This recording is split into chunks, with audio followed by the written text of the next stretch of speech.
আসসালামু আলাইকুম ওয়া রাহমাতুল্লাহি ওয়া বারাকাতুহু। ইন্নাল হামদালিল্লাহ ওয়াসসালাতু ওয়াসসালামু আলা মান লা নাবিয়্যা বা'দ ওয়া সাল্লাল্লাহু তাআলা আলা আলিহি ওয়া আসহাবিহি ওয়া বারাকা সাল্লাম। ক্বালা an-nabiyyu সাল্লাল্লাহু আলাইহি ওয়া সাল্লাম ইমসিক আলাইকা লিসানাকা আও কামা ক্বালা an-nabiyyu আলাইহিস সালাতু ওয়াসসালাম।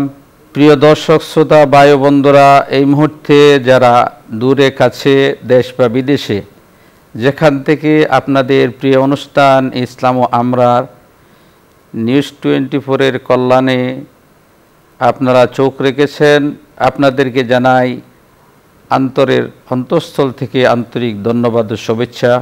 প্রিয় শ্রোতা, আপনারা যারা আমাদের নিয়মিত শ্রোতা তাদের জানা আছে যে আমাদের এই প্রোগ্রামে প্রতিদিন একটি করে নিত্য নতুন বিষয়বস্তু নির্ধারণ করা হয় এবং এই বিষয়ের উপরে আলোকপাত করার জন্য দেশবরেণ্য একজন আলেমকে ইনভাইট করা হয়ে থাকে। আজকেও তার ব্যতিক্রম নয়। আজকে যে গেস্ট আমাদের সাথে আছে, আসুন ওনার সাথে পরিচয় করে দিই। আর আজকে আমাদের আলোচ্য বিষয় ইসলামে মানুষের অন্যের দোষ গোপন করার গুরুত্ব। এই বিষয়ের উপরে আলোকপাত করার জন্য আজকে আমাদের অতিথি হাফেজ মাওলানা মুফতি আব্দুল আজিজ কাসিমি, খতিব মসজিদুল জুমা, পল্লবী মিরপুর, ঢাকা। আমি সাথে আছি মুফতি শহীদুল ইসলাম। আসসালামু আলাইকুম ওয়া রাহমাতুল্লাহ। ওয়ালাইকুম আসসালাম ওয়া রাহমাতুল্লাহি ওয়া বারাকাতুহু। কেমন আছেন মুহতারাম? আলহামদুলিল্লাহ বিল খাইর। কেমন আছেন আপনি? আলহামদুলিল্লাহ। মুহতারাম, আপনি শুনেছেন আজকে আমাদের আলোচ্য বিষয় যে মানুষের দোষ গোপন করার গুরুত্ব। জি, আমরা এই বিষয়ে আপনার কাছ থেকে শুনব কোরআন হাদিসের আলোকে। ওমা তৌফিক ইল্লা বিল্লাহ, ফালিয়াতাফাদ্দাল মাশকুরা। ইন্নাল হামদালিল্লাহ ওয়াসসালাতু ওয়াসসালামু আলা রাসূলিল্লাহ, আম্মা বা'দ। সম্মানিত দর্শক শ্রোতা, সকলকে আন্তরিক অভিনন্দন ও মুবারকবাদ জানাচ্ছি। আজকে যে বিষয়টি নিয়ে আলোচনা হচ্ছে এখানে, অন্যের দোষ গোপন রাখার গুরুত্ব। আসলে পৃথিবীতে যত মানুষ আছে, একমাত্র নবী এবং রাসূলগণ ছাড়া বাকি সবাই কোনো না কোনোভাবে দোষ এবং ত্রুটিযুক্ত, ত্রুটি মুক্ত একমাত্র নবী এবং রাসূলগণ আলাইহিমুসসালাতু ওয়াসসালাম। আমরা যারা আছি আমাদের সকলেরই কম বেশি দোষ আছে, ত্রুটি আছে। দোষ মুক্ত আমরা কেউ নই। হ্যাঁ, দূরের কেউ হয়তো আমাদের দোষ ত্রুটি সম্পর্কে জানে না, কিন্তু আমাদের কাছে যারা আছে, আমাদের আপনজন, আমাদের বন্ধুবান্ধব, আমাদের সহকর্মী, তারা আমাদের দোষ ত্রুটি সম্পর্কে কিছু না কিছু জানে। তো দোষ ত্রুটি জানে এবং এটাকে কেউ কেউ প্রচার করে, কেউ প্রচার করে না, কেউ কেউ গোপন রাখে। এই বিবেচনায় আমরা মানুষকে চার ভাগে ভাগ করতে পারি। প্রথমত, কেউ কেউ হয়তো কারো দোষ জানার সাথে সাথেই সেটা অন্যের কাছে বলে বেড়ায়, প্রকাশ করে দেয়। আবার কেউ কেউ আছে অন্যের দোষ ত্রুটি সম্পর্কে জানে না, তবে জানার জন্য চেষ্টা করে, পিছনে লেগে থাকে, দোষ ত্রুটি খুঁজে বেড়ায়। আবার কেউ কেউ সেই দোষ ত্রুটিগুলো যখন তার কাছে বর্ণনা করা হয় তখন খুব গভীর মনোযোগের সাথে শ্রবণ করে, শোনে। এই তিন শ্রেণীর মানুষই আল্লাহ রাব্বুল আলামিনের কাছে নিন্দনীয়, অপছন্দনীয়, কারণ এটা গুনাহের কাজ। আর চতুর্থ আরেক প্রকার মানুষ আছে যারা আলহামদুলিল্লাহ অন্যের দোষ প্রকাশও করে না এবং অন্যের দোষ তালাশও করে না। এমনকি কেউ যদি তার কাছে গিয়ে অন্যের দোষ চর্চা করতে চায়, তিনি শুনেনও না। তো এই মানুষটা আল্লাহ রাব্বুল আলামিনের কাছে অনেক প্রিয় এবং মুহাব্বতের।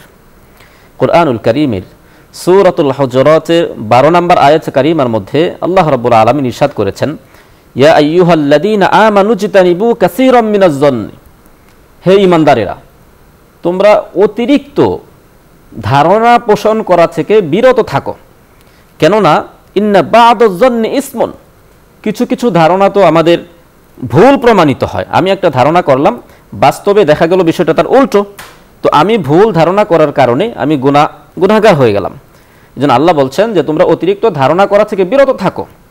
তারপর আল্লাহ বলেন, ওয়ালা তাজাসসু, তোমরা অন্যের দোষ তালাশ করতে যেও না, অন্যের দোষ খোঁজাখুঁজি করতে যেও না।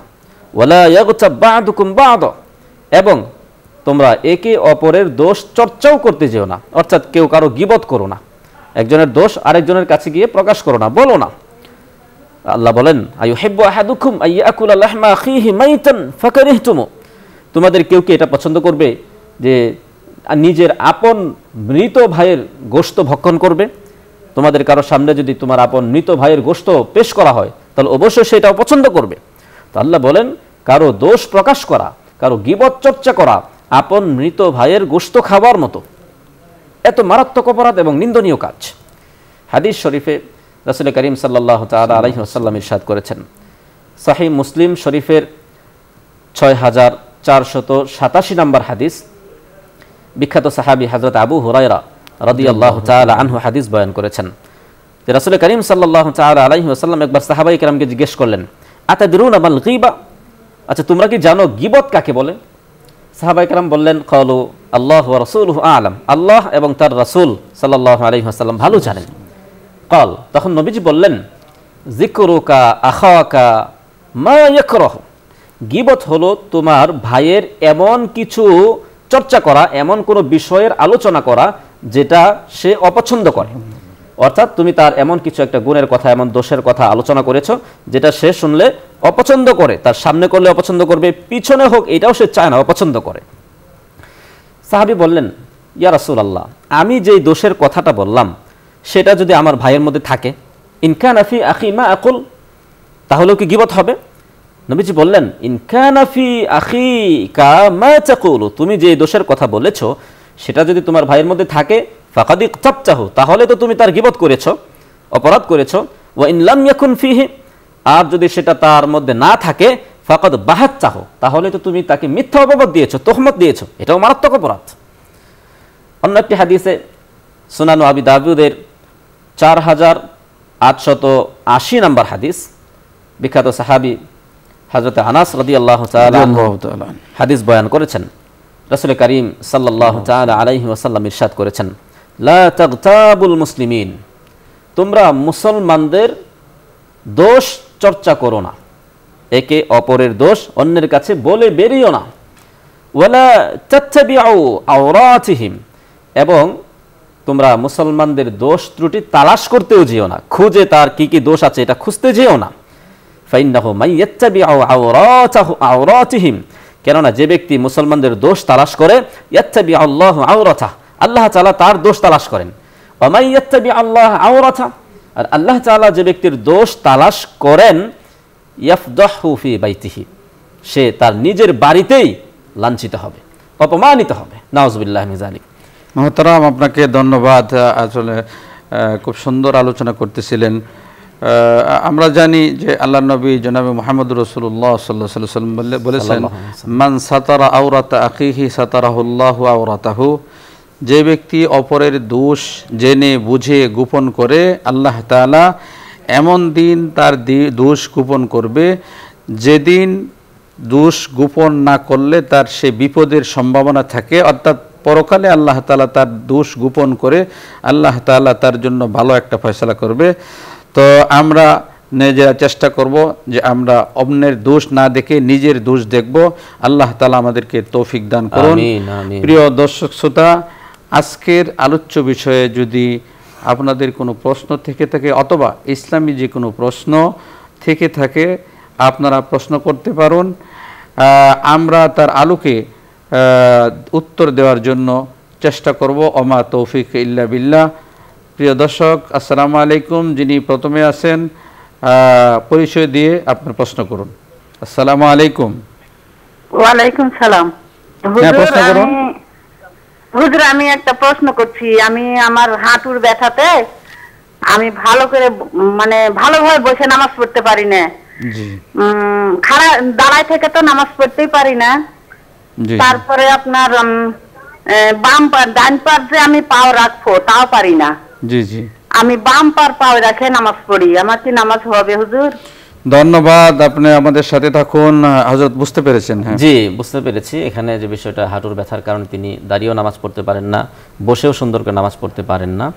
তো আসলে মহিলাদের জন্য পায়ের উপর ভর করে বসার চাইতে পা দুটিকে একটু ডান দিকে বের করে নিতম্বের উপর বসে তারপর নামাজটা আদায় করতে হয়। এটাই সহিহ তরিকা, বিশুদ্ধ তরিকা। তো আপনি এভাবে নামাজ আদায় করতে পারবেন, ইনশাআল্লাহ আপনার নামাজটা হয়ে যাবে। যথার্থ বলেছেন।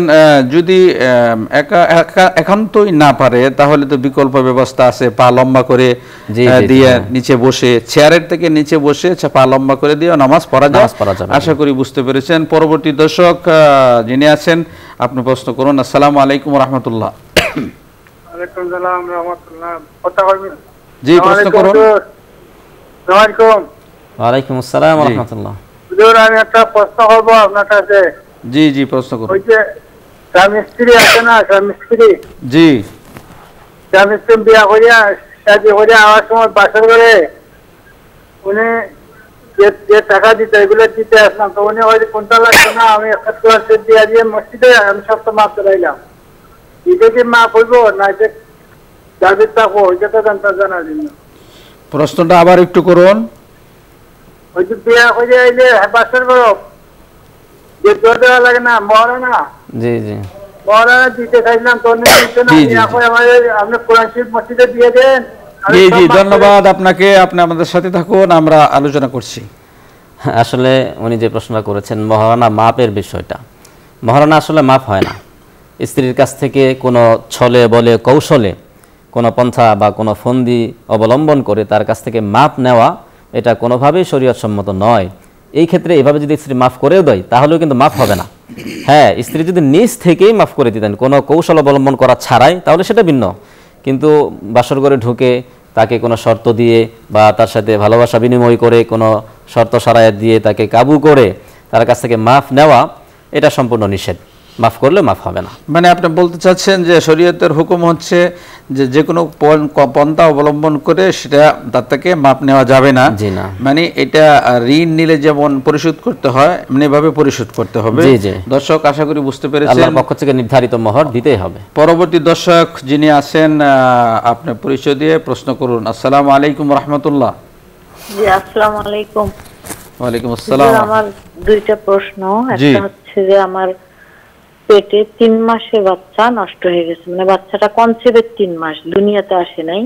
তো ওটাকে কি বাচ্চা হিসেবে পরকালে পাওয়া যাবে নাকি যাবে না, এটা জানতে চাচ্ছিলাম হুজুরের কাছ থেকে। জি, 2 নম্বর। তো এটাকে কি সন্তান হিসেবে ধরা যাবে? ধন্যবাদ আপনি আমাদের সাথে থাকুন। মহতারাম, বুঝতে পেরেছেন, 3 মাসের বাচ্চা নষ্ট হয়ে গেছে, উনি পরকালে বাচ্চা হিসাবে পাবে কিনা? বাচ্চা এভাবে পাওয়ার জন্য বাচ্চার যদি রুহু এসে থাকে তাহলে সেটা ভিন্ন কথা, কিন্তু রুহু আসার আগ পর্যন্ত এটাকে বাচ্চা হিসেবে বিবেচনা করা যাবে না। আপনি প্রশ্ন করেছেন বোন, যদি বাচ্চা মারা যায়, ছোট বাচ্চা মারা যায়, তাহলে মা বাবার জন্য জান্নাতের কারণ হয়। তবে বাচ্চার শর্ত হইল সেটা বাচ্চার রুহ যখন আসে বা ভূমিষ্ঠ হওয়ার পরে সে রুহ থাকে, তখন সেই ওই বাচ্চার বেনিফিট পাবে আল্লাহ তাআলার কাছে। আশা করি বুঝতে পেরেছেন। ধন্যবাদ এতক্ষণ আমাদের সাথে থাকার জন্য শ্রোতা ভাই বোনেরা। আগামী দিনে আমাদের প্রোগ্রাম শোনার এবং দেখার আমন্ত্রণ রেখে আজকের মতো এখানেই বিদায়। ইস্তেগফার দুরূদ শরীফ পড়ি। আস্তাগফিরুল্লাহ লা ইলাহা ইল্লা হুয়াল হাইয়ুল কাইয়্যুম ওয়া আতুবু ইলাইহি। لا حول ولا قوة إلا بالله العلي العظيم. اللهم صل على سيدنا مولانا محمد وعلى آله وأصحابه وبارك وسلم. الحمد لله رب العالمين والصلاة والسلام على أشرف الأنبياء والمرسلين. ربنا ظلمنا أنفسنا وإن لم تغفر لنا وترحمنا لنكونن من الخاسرين. ربنا لا تزغ قلوبنا بعد إذ هديتنا وهب لنا من لدنك رحمة إنك أنت الوهاب. رب ارحمهما كما ربياني صغيرا. رب ارحمهما كما ربياني صغيرا. اللهم إنا نسألك الهدى والتقى والصحة والسلامة من كل داء. আয় মাওলা করিম, মেহেরবানি করি আমাদের দুরুদ ও সালামের হাদিয়াটুকু সোনার মদিনায় পৌঁছায় দাও। আয় আল্লাহ, তোমার নবীর উপরে দুরুদ ও সালামের তুফাইলে আমাদের জিন্দেগীর तमाम গুনাহ খাতাগুলো maaf করিয়া দাও। আল্লাহ এই অনুষ্ঠানকে কবুল করিয়া নাও। আয় আল্লাহ এই অনুষ্ঠানের সাথে যারা সম্পৃক্ত আল্লাহ সকলকে কবুল করিয়া নাও। আল্লাহ বসুন্ধরা গ্রুপের সকলকে কবুল করিয়া নাও। আয় আল্লাহ যারা জীবিত আছে আল্লাহ হায়াতে বরকত দান করিয়া দাও। আয় আল্লাহ আমরা যারা যারা আমার মাতৃপিতৃকুল যারা কবর দেশে আছে মাওলা তাদেরকে মাওলা তাদের কবরকে জান্নাতের বাগান হিসেবে কবুল করিয়া নাও। আয় আল্লাহ ইয়া আরহামার রাহিমিন, হাসরের ময়দানে মাওলা এই অনুষ্ঠানকে আমাদের নাজাতের জরিয়া হিসেবে কবুল করিয়া নিও। আয় আল্লাহ যারা হাত তুলেছে সকলের দিলের নেক মাকাসেদগুলো পূর্ণ করিয়া দাও। আয় আল্লাহ ঈমান আমল নিয়ে বাঁচার তৌফিক দান করিয়া দাও। আয় আল্লাহ আমাদের সন্তানদেরকে তুমি কবুল করিয়ে নাও। আয় আল্লাহ দিনদার পরহেজগার মুত্তাকি বানায়া দাও। আয় আল্লাহ দুনিয়া আখিরাতে ইজ্জতের হায়াত দান করো। আয় আল্লাহ মৃত্যুর সময় কালিমা নসিব করিও মাওলা। আল্লাহ বেঈমান বানায় কবর দেশ নিও না। আয় আল্লাহ হাসরের ময়দানে যখন মানুষ বিপদে থাকবে আল্লাহ তখন তোমার নবীর শাফাত নসিব করিও। আয় আল্লাহ তোমার নবীর হাতে কাউসারের পানি পান করাইও। আয় আল্লাহ ইয়া আরহামার রাহিমিন, আল্লাহ যেই ঘরকে কাবা বানাই আমরা দৈনিক 5 বার আল্লাহ সিজদা করছি তোমাকে, আয় আল্লাহ এই ঘর কারা তোয়াব নসিব করিও। আয় আল্লাহ যেখানে নবীর নবী আমাদের নবী রাহমাতুল লিল আলামিন শুয়ে আছে তার রওজার পাশে যাইয়া বারবার সালাম বলার তৌফিক দান করিও। আয় আল্লাহ আমরা চাইতে জানি না, আয় আল্লাহ তোমার নবী যত ভালাই চেয়েছে আল্লাহ ভালাইগুলো আমাদেরকে দান করিয়া দাও। আয় আল্লাহ যে সমস্ত খারাপি থেকে তোমার কাছে আল্লাহ আশ্রয় চেয়েছে আল্লাহ পানাহ চেয়েছে মাওলা আমাদেরকে তুমি হেফাজত করো। আয় মাওলা আমাদের ঈমান আমলে বরকত দান করিয়া দাও, কামাই রুজিতে বরকত দান করিয়া দাও। আয় আল্লাহ ইয়া আরহামার রাহিমিন, ইয়া আল্লাহ আমরা যতগুলা কথা বলেছি কথাগুলোর উপর আমল করার তৌফিক দান করিয়া দাও। আয় আল্লাহ ইয়া আরহামার রাহিমিন, ইয়া আল্লাহ জানি না কোন আমলের উসিলা হাসরের ময়দানে তুমি পার করিয়া দিবা। আয় আল্লাহ এই অনুষ্ঠানের সাথে যারা সম্পৃক্ত যারা হাত তুলেছে আয় আল্লাহ সকলের দোয়াকে তুমি কবুল মঞ্জুর করিয়া নাও, সকলের দিলের নেক মাকাসেদ পূর্ণ করিয়া দাও। আল্লাহ সবাইকে হাসরের ময়দানে তোমার নবীর হাতে কাউসারের পানি পান করাইও। আয় আল্লাহ তুমি শাফাত নসিব করাইও। ইয়া মাওলা ইয়া আরহামার রাহিমিন, সারা পৃথিবীতে আল্লাহ মুসলমান যেখানে যেখানে আছে মাওলা মুসলমানদেরকে সাহায্য করো, সমস্ত মানুষদেরকে তোমার রহমতের ছায়ার নিচে তুমি নিয়ে আসো। ওয়া সাল্লাল্লাহু তাআলা আলা খায়রি খালকিহি মুহাম্মাদিন ওয়া আলিহি ওয়া আসহাবিহি আজমাইন, আমিন বিরহমাতিকা ইয়া আরহামার রাহিমিন।